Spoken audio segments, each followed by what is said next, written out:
Ili uwe wa kwanza kupata taarifa zetu, subscribe Moka Media kisha bonyeza alama ya kengele kuruhusu notifications. Usisahau like, kushare na comment kwa ajili ya taarifa zaidi. Moka Media. Tambua kuwa kustaafu utumishi wa umma ni jambo la lazima kwa mujibu wa sheria, hususan ambapo muda unapofika, lakini jambo la kufanyiwa sherehe ya namna hii ni jambo linaloleta faraja, furaha pamoja na kuimarisha umoja baina ya taasisi na jamii kwa ujumla. Hivyo ni imani yangu kuwa mtaendelea kushirikiana na idara ya uhamiaji na kutoa ushirikiano pamoja na kushiriki matukio mbalimbali ya kijamii yanayohusu familia ya uhamiaji. Aidha, niwakumbushe kuwa sisi sote ni wastaafu watarajiwa. Hivyo uwepo wetu katika hafla hii inatukumbusha sisi kwamba kuna muda tutastaafu na kuna maisha baada ya ustaafu. Hivyo basi tunapaswa kufanya kazi kwa weledi kwa kuzingatia sheria, taratibu na miongozo pasipo upendeleo wala kumwonea mtumishi yoyote. Ndugu zangu, kipekee kabisa na kwa moyo wa dhati ninashukuru sana na namshukuru Mheshimiwa Daktari Samia Suluhu Hassan, Rais wa Jamhuri ya Muungano wa Tanzania, kwa uongozi wake thabiti wa upendo kwa watumishi, kwa kuboresha mafao yao, lakini pia kuboresha vitendea kazi na maslahi ya watumishi askari na watumishi walio katika idara ya uhamiaji. Mambo mengi ameyafanya, na kwa sababu leo ni siku ya sherehe sina sababu ya kurudia, lakini mnafahamu maboresho yaliyofanyika katika maslahi ya askari na watumishi katika idara yetu ya uhamiaji, maboresho ya maeneo yetu ya ofisi ambayo yanaendelea pia, hata ujenzi wa ofisi yetu ya makao makuu pale Dodoma na maeneo mengine.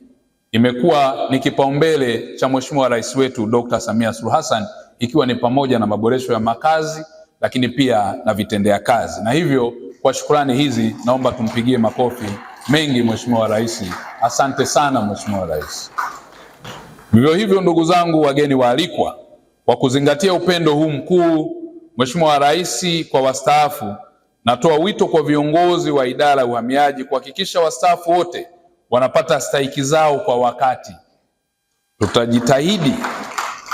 Tutajitahidi kadri iwezekanavyo kuwaondolea usumbufu wanenda rudi, lakini pia kudaiwa nyaraka za hapa na pale. Mmekuwa watumishi wa umma, mmefanya kazi yenu kwa utumishi uliotukuka, mwendo mmeumaliza, imani mmeilinda na taifa letu liko salama. Tunawashukuru sana. Tutaendelea kuwa karibu nanyi, na sisi tuliobaki kwenye ofisi ya umma mmetuacha na mtihani mkubwa, ambapo sisi tunao wajibu wa kutenda kwa wema ili na sisi tuweze kufikia ustaafu uliotukuka na hatimaye kufanyiwa sherehe ambayo imefana kwa kiwango cha juu sana, na sisi tunatamani kuwa kama nyinyi. Hivyo tutaendelea kufanya kazi kwa misingi ya sheria, taratibu na kanuni na maadili ya kazi kadri inavyotuelekeza. Ndugu wastaafu na ndugu washiriki, maisha ya ustaafu ni sawa na maisha ya kazi. Kwa hiyo tutaendelea pia, na tunawahakikishia kwamba tutaendelea kujichunga na kuzingatia misingi ya maisha, lakini pia misingi ya taratibu za kazi, na kuepuka maisha ambayo hayana tija wakati wa kazi. Na sisi tukiwaasa na nyinyi msijisahau sana mkaanza maisha ya anasa, ambapo mwisho wa siku mkaenda kuwa watu wasio wa kupigiwa mfano katika jamii. Kwa hiyo niwaombe sana, mafao ambayo tunaenda kuyashughulikia hivi karibuni na mengine pengine yamekwisha kuanza kuonekana, mkayatumie vizuri.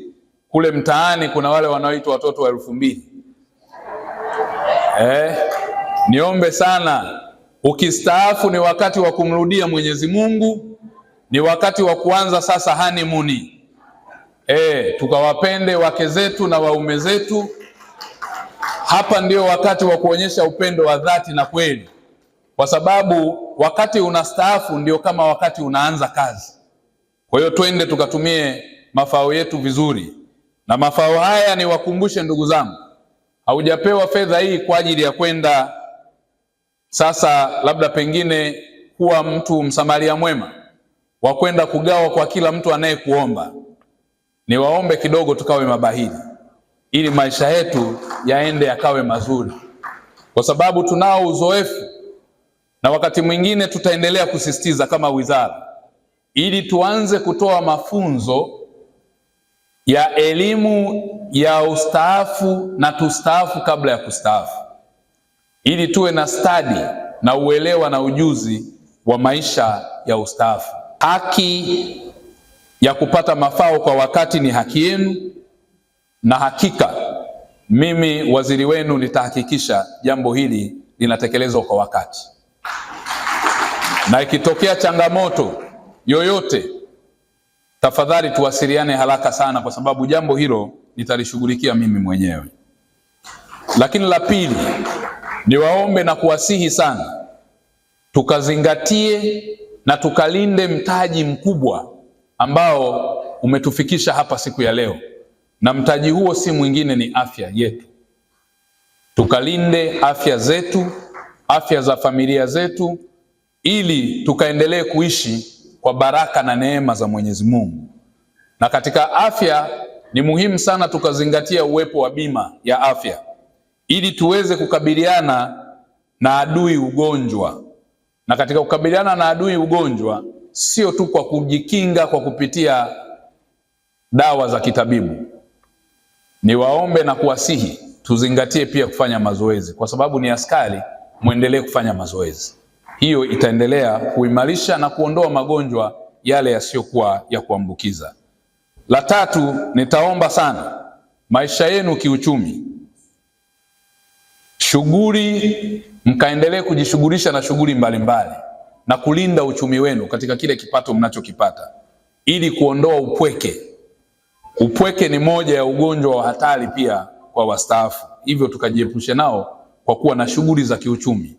Lakini shughuli za kiuchumi tukawe na tahadhari nazo, zikawe zile ambazo tunazifahamu na tuna ubobevu nazo. Lakini mjiepushe na malipo ya mkupuo, utapeli wa mitandao.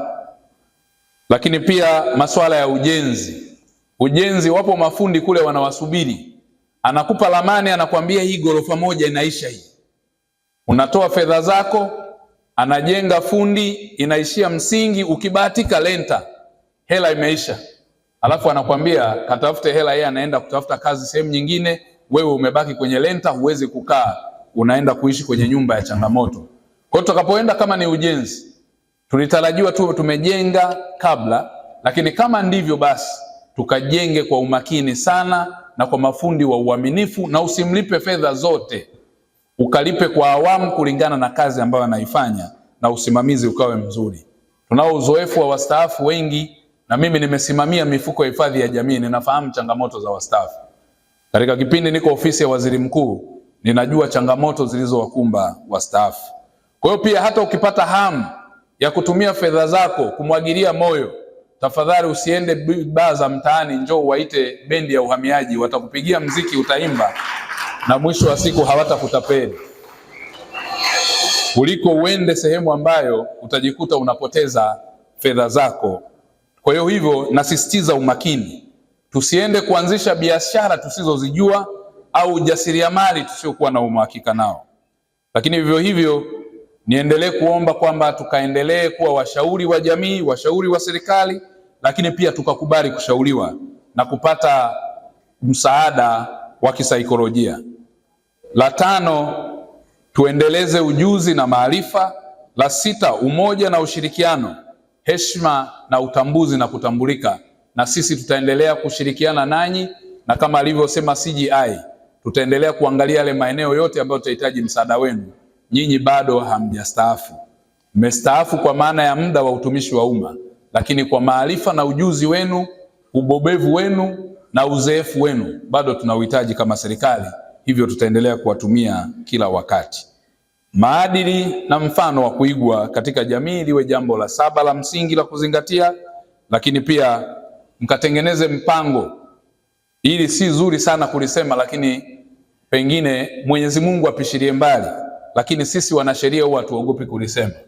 Ukaanze kuratibu vizuri pia msingi na msimamo wa familia yako, Kama una watoto wa ndani ya ndoa, sawa, ni jambo zuri, hongera kwako.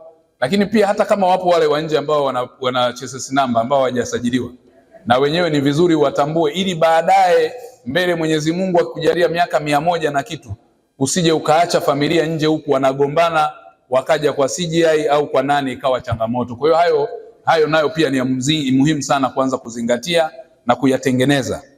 Lakini la 9 ni kuendeleza uzalendo, utaifa na mshikamano wetu pamoja na muungano wetu.